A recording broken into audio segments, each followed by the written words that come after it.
வணக்கம். Dev government discussion. சரி, ஒரு ராஜாவாக நான் சொல்கிறது தெளிவான தானே, பொறுமை கேட்டுக்குங்க. ராஜாங்கம் அப்படின்றது ஒரு அலுவலகம். அந்த அலுவலகத்தில் நிறையா பணியாளர்கள் பணி செய்கிறாங்க. இந்த பணியாளர்களுடைய சேவையானது மக்களுக்கானது. மக்களுடைய நிதிநிலையான பாதுகாப்பான பொருளியல் அப்படின்ற நிலையில் ஒரு அமைப்பான ஒரு நிலை என்பது தான் கஜானா அப்படிம்பாங்க. அதனால் கவர்மெண்ட் கஜானாவில் எந்தளவுக்கு காசு இருக்கோ அதை பொறுத்து தான் எல்லாருக்குமே ஒரு பயன்பாடு. இப்போது ராஜாங்கத்தை நிர்வகிக்கக்கூடிய ஒரு நபர் இருப்பார்னா அவருக்கு ஓரளவு சேல்ரி, ஏதோ போனஸ், ஏதோ ஒரு கிஃப்ட்டு, ஓரளவு வசதி. அதே மாதிரி பணியாளர்களுக்கும் அதே மாதிரி தான். அதே மாதிரி மக்களுக்கு என்ன சேவை அதை பொறுத்து ஓரளவு தோதாகும். ஓகே, அதனால் கஜானாவில் எந்தளவுக்கு காசு இருக்கோ அதை பொறுத்து தான் எல்லாமே தோதாகும். ஓகே, ஆனால் கவர்மெண்ட் கஜானா அப்படின்றது ஒரு இன்வெஸ்டர் கேட்டகரி. ஓகே, ஒரு 100 கோடி ரூபா இன்வெஸ்ட் பண்ணுறோம் அப்படின்னா நமக்கு 1 லட்ச ரூபா லாபம் கிடைக்கும். ஓரளவு தொடர்ச்சியாக கிடைக்கும். அது இன்வெஸ்டர் கேட்டகரி. நம்ம அவ்வளோதான் எதிர்பார்க்குறது தான் சரியாக இருக்கும். அது ஒவ்வொரு ப்ராஜெக்ட்டுக்கும் மாறுபடும்.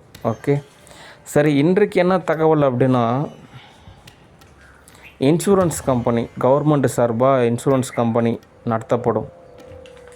ஓகே, அந்த இன்சூரன்ஸில் பயன்பெறுங்க. அடுத்து நிதிநிலை அப்படின்ற நிலையில்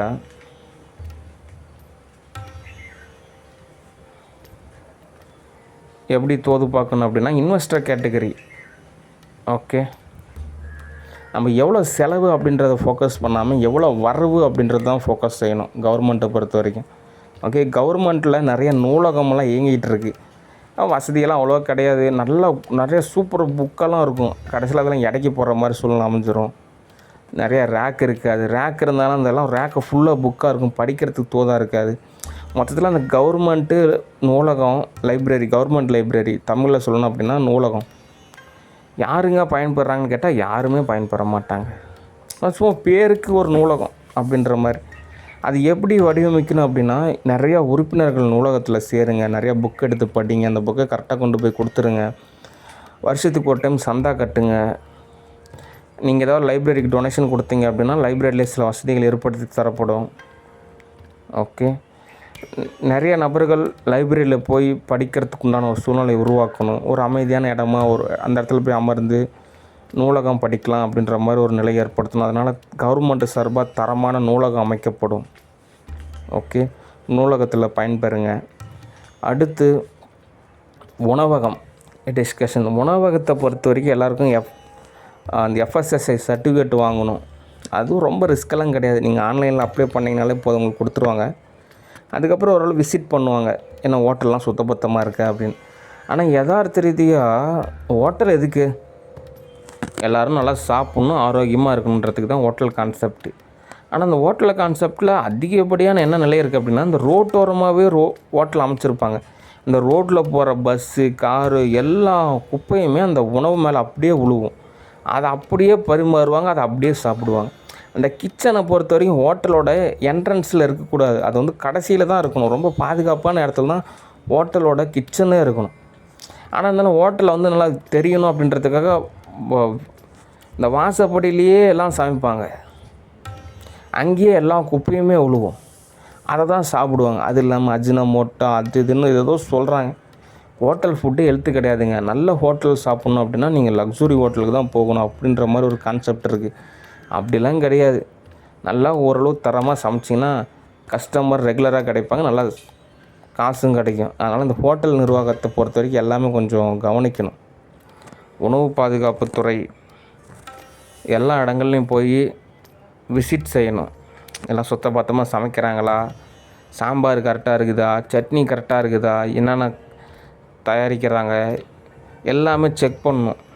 ஓகே, அதே மாதிரி FSSAI சர்டிஃபிகேட் வாங்கினா மட்டும்தான் ஹோட்டலுக்கு அனுமதி. அது ரொம்ப ஈஸியாக வாங்கிக்கலாம். ஓகே, அடுத்து வருஷத்துக்கு ஒரு டைம் புதுப்பிக்கணும் லைசன்ஸ் ஹோட்டல் நிர்வாகத்தை பொறுத்த வரைக்கும்.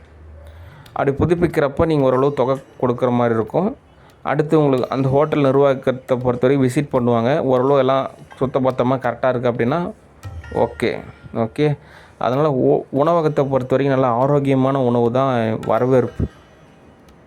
ஓகே.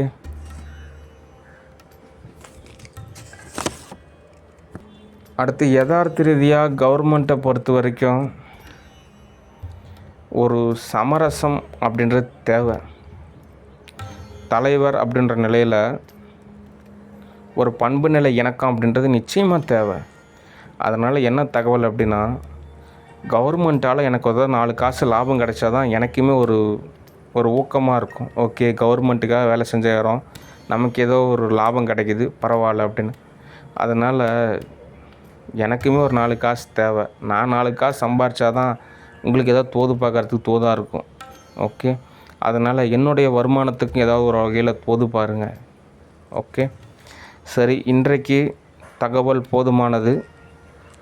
நன்றி, வணக்கம், பாய்.